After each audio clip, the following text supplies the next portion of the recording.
Alhamdulillahirabbil alamin. Bapak Ibu jamaah fardu subuh yang dirahmati Allah Subhanahu wa taala. Kemudian para pendengar radio RRI dan pemirsa Sela TV dimanapun berada. Untuk penceramah kita yaitu Bapak Kapolres Aceh Tengah. Kepada Bapak kami persilahkan.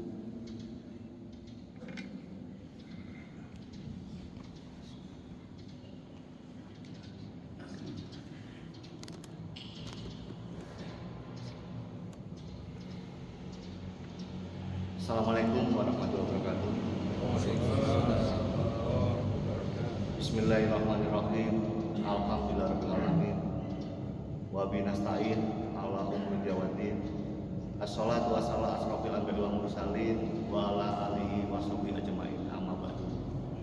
Yang saya hormati Ketua BK Masjid, Imam Masjid, para tengku dan seluruh jamaah sholat subuh yang dirahmati Allah. Pada kesempatan yang berbahagia ini, marilah kita untuk sama-sama tidak bosan-bosannya memanjatkan puji syukur kepada Allah SWT.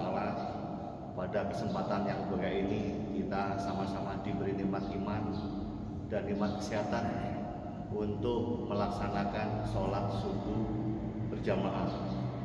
Memang berat sholat subuh berjamaah ini, tapi yakinlah kalau kita udah niat, insya Allah kita tiap hari bisa kita laksanakan bersama. Bapak Ibu jamaah sholat subuh yang dirahmati Allah, pada kesempatan yang berbahagia ini saya ucapkan terima kasih. Mohon maaf bulan kemarin saya tidak bisa berdiri di sini untuk memberikan himbauan Kamtibmas. Saya tidak akan memberikan tausiah maupun ceramah, namun saya memberikan himbauan Kamtibmas. Oleh karena itu, biar tidak banyak berpikir, saya memakai atribut kebesaran saya, yaitu memakai baju dinas. Pada kesempatan pagi ini, mungkin Bapak Ibu ada yang sudah tahu, ini sudah pernah saya sampaikan pada saat kegiatan Jumat Barokah di Pamer. Saya akan menyampaikan tema yakni pentingnya menjaga persaudaraan dan silaturahmi dalam Islam, khususnya di kehidupan kita sehari-hari maupun menjelang pesta demokrasi.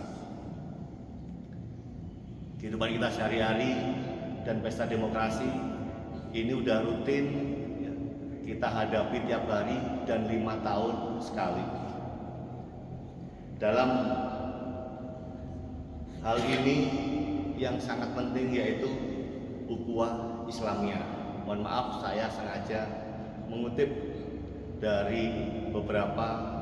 Yang pertama yakni hadis riwayat Bukhari dan Al-Quran surat Al-Hujurat surat ke-49 ayat 10. Dan ini pun juga sudah saya tanya-tanya kepada teman-teman yang biasa kumpul sama saya.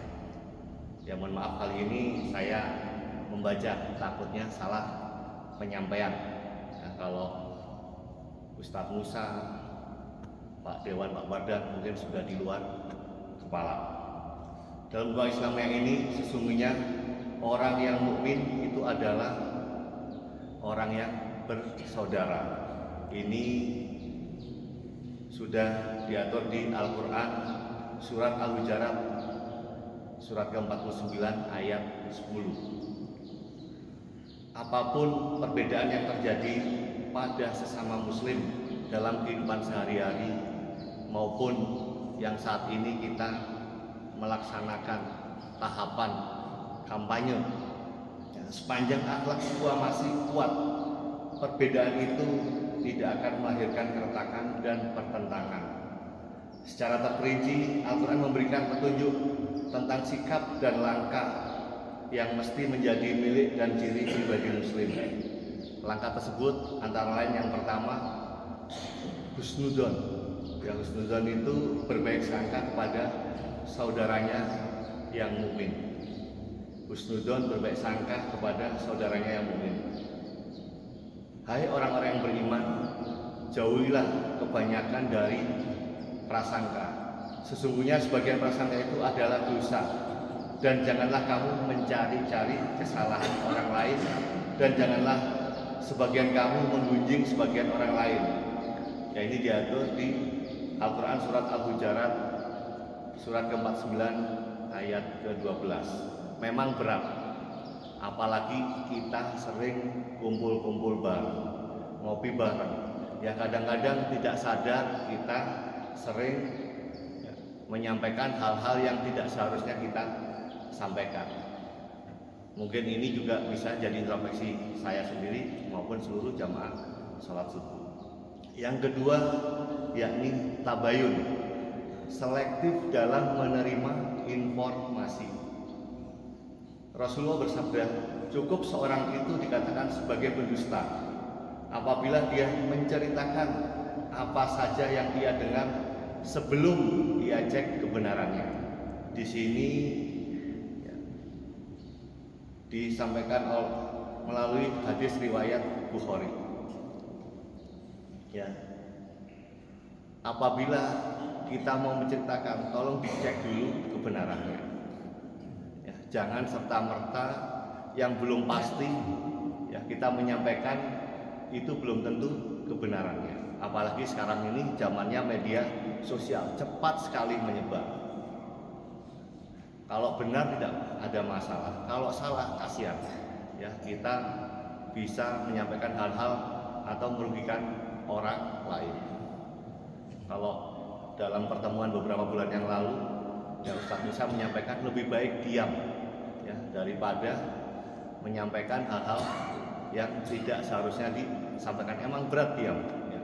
Apalagi kalau kita udah ngobrol ketemu sama kawan, pasti ada aja yang mau disampaikan. Yang ketiga yakni tausiah, saling wasiat mewasiati. Mukmin yang baik itu bukan manusia yang tanpa cacat dan salah, tapi manusia yang selalu sadar akan kesalahan dan kelemahan dirinya serta berusaha memperbaikinya. Untuk itulah Islam mengajarkan forum tausiah. Usaha untuk saling sadar menyadarkan, nasihat menasihati, bukan saling menjelek-jelekkan, apalagi membuka aib seseorang. Ya, membuka aib seseorang apalagi di depan forum. Ya, membuka aib seseorang apalagi yang belum tentu betul kebenarannya. Memang berat dalam kita kehidupan sehari-hari. Dalam setiap perkumpulan ada aja yang kita bahas. Lebih baik kita bisa merasa daripada merasa bisa. Yang berikutnya, Islam, usaha pemberesan. Mengendapkan kesalahpahaman bukanlah penyelesaian yang tuntas, tapi tergesa-gesa untuk melakukan kritik terbuka seringkali tidak mampu menuntaskan permasalahan. Sebab yang diselesaikan bisa jadi bukannya hanya kesalahpahaman yang tampak di luar, tapi mungkin berangkat dari dalam diri yang lebih dalam, sehingga penyelesaian diperlukan kearifan yang tidak hanya mampu menundukkan argumentasi, tapi melunakkan jiwa dan meluluhkan rasa. Dan yang kelima, yakni tenggang rasa.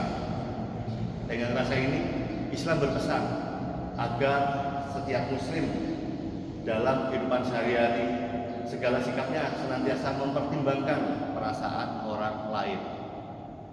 Kita tidak sadar, kadang saling bercanda, ya, apalagi saya sendiri saling ngobrol-ngobrol, tapi kita tidak sadar itu tidak menjaga perasaan orang lain. Segala sikap dan ucapan seorang mukmin harus senantiasa dipengaruhi oleh pertimbangan kemaslahatan dan kebaikan baik orang lain. Jangan menyulitkan diri dan jangan menyulitkan orang lain. Ini sama-sama untuk saling mengingatkan. Ya, saya dulu pernah berpesan sama salah satu jamaah sholat subuh untuk ke depan, insya Allah mungkin saya akan kurangi, saya akan diam, tapi tidak boleh, nggak rame Pak. Kalau Bapak nggak aktif untuk komunikasi, beban ya, dosanya tambah banyak saya kalau rajin kebanyakan ngomong apalagi tidak sadar. Yang berikutnya yakni silaturahmi. Menghubungkan tali silaturahmi itu bukanlah mewujudkan tali kasih sayang dengan orang yang siap bersilaturahmi saja. Silaturahmi yang sungguh-sungguh jika kamu siap mewujudkannya terhadap orang yang memusuhi kamu. Ini juga disebutkan oleh hadis riwayat Bukhari. Bapak-bapak, ibu-ibu, jamaah salat subuh yang dirahmati Allah, sekarang ini sudah masuk tahapan kampanye. Dalam kehidupan sehari-hari, ya, lika-liku kehidupan itu pasti ada. Tadi sudah saya sampaikan ya, lewat surat Al-Hujurat maupun hadis riwayat Bukhari, itu untuk introspeksi diri kita masing-masing, termasuk saya sendiri. Saya sendiri ini kalau tidak bicara kadang-kadang ya, orang bertanya-tanya kenapa Pak kok diem, sakit atau ini ya. Tolong apabila ada hal-hal yang negatif ya, itu dibuang jauh-jauh. Saya berpesan kepada seluruh jamaah sholat subuh berjamaah ya, dalam waktu dekat, khususnya nanti setelah tanggal 14 Februari kita melaksanakan pesta demokrasi. Sama-sama wajib ya, kalau tidak ada halangan kita suarakan aspirasi kita lewat bilik-bilik suara. Dari seluruh yang mencalonkan sudah meyakinkan, mengajak ya, lewat visi misi atau janji maupun janji bukan atau ya, lewat visi misi maupun janji. Silakan. Yang terpenting pada saatnya nanti kita harus saling jaga persatuan dan kesatuan di antara kita. Saya bersyukur Bapak Ibu sholat subuh yang dirahmati Allah, beberapa bulan yang lalu kita sudah melaksanakan pesta demokrasi di tingkat desa ya. Alhamdulillah di Aceh Tengah seluruhnya berjalan dengan lancar. Saya yakin tiap-tiap calon kepala desa sudah pasti punya visi misi meyakinkan untuk memastikan yang bersangkutan nantinya akan terpilih. Namun yang dipilih, yang terpilih ya, bukan yang dipilih, yang terpilih hanya satu. Yang terpilih hanya satu. Ada saatnya kita berkompetisi, ada saatnya harus ikhlas. Ada saatnya kita berkompetisi, ada saatnya harus ikhlas. Ya, karena yang terpilih cuma satu. Di Aceh Tengah ini saya bersyukur Bapak Ibu semuanya bisa menjaga persatuan dan kesatuan. Ya, mudah-mudahan ya barometer Pilkades, Pilkisum ya ini bisa kita laksanakan bersama pada saat nanti pesta demokrasi ya, tepatnya tanggal 14 ya, utamanya setelah mengetahui ya, hasil yang diperoleh. Pada saat kita punya anak ya, memang beban ya, kita punya anak pinginnya masuk kedokteran, pinginnya masuk SMA favorit. Namun apabila tidak kesampaian, itu pasti ada rasa kecewa, ada rasa gelo ya, demikian juga nanti ya, tolong itu diikhlaskan, jangan mengajak hal-hal yang tidak kita inginkan bersama. Yang kedua, jangan mau berselisih paham di antara kita atau sampai bermusuhan gara-gara perbedaan pilihan, karena sesungguhnya kita semuanya bersaudara. Nanti pada saatnya udah kita saling bergandengan tangan ya. Kita lihat pengalaman tahun 2019 ya, calon-calon ini ya, berkompetisi, udah selesai saling bergandengan, ada yang menjadi menterinya di pemerintahan saat ini.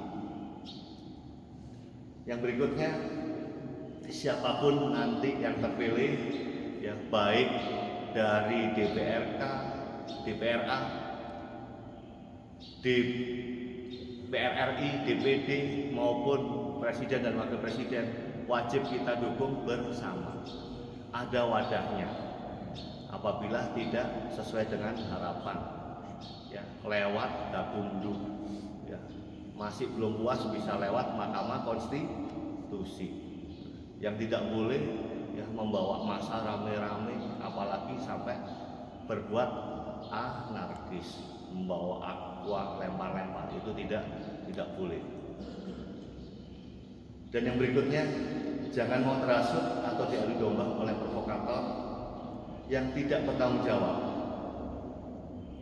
Ada yang mengajak-ngajak, ya tolong, mari kita jaga, khususnya di wilayah Aceh Tengah.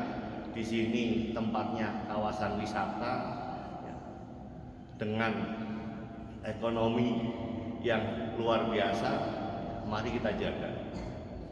Apabila di sini terjadi hal tidak kita inginkan, otomatis berdampak ke masyarakat. Otomatis orang akan berkurang yang mau berkunjung ke kita.